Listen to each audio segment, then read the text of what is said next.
G'day everybody, my name's the Irish Knight, and today we're going to be doing a soldier comparison, Australian troops versus Indian troops.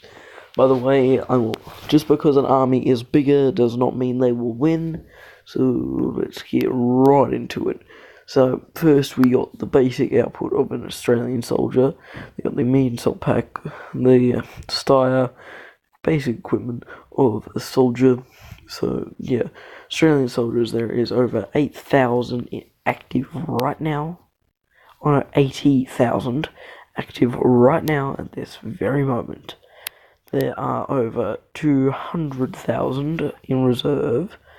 It's around this time, and there are over around like a quarter of Australia's population are in teenage population able to go into cadets. Most of them aren't in cadets, which means you classify as military personnel. And military personnel, that means we're pretty much police. Yeah.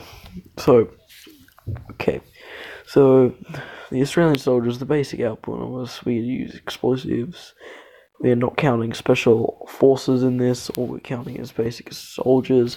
So yeah.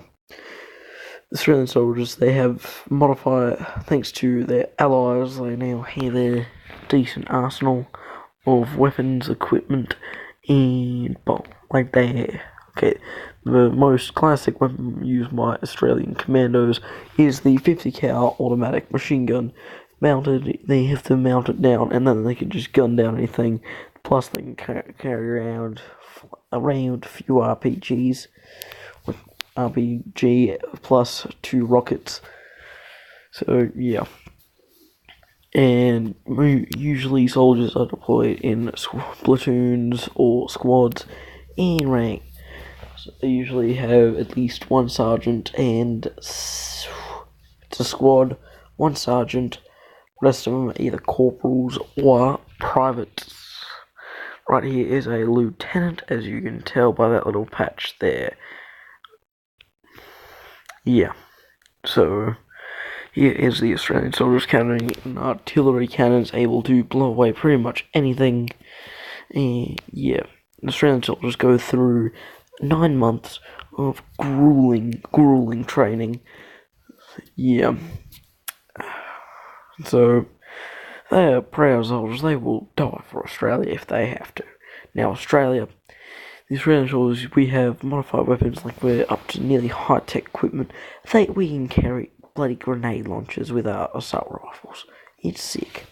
So, we are able to use jeeps with, there's a 50 cal automatic machine gun right there, mounted on the jeep, as you can see, used by an Australian soldier up there.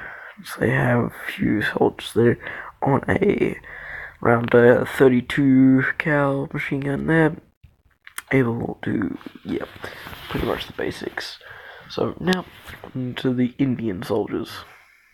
So Indian soldiers, they have 2 million in active service right now.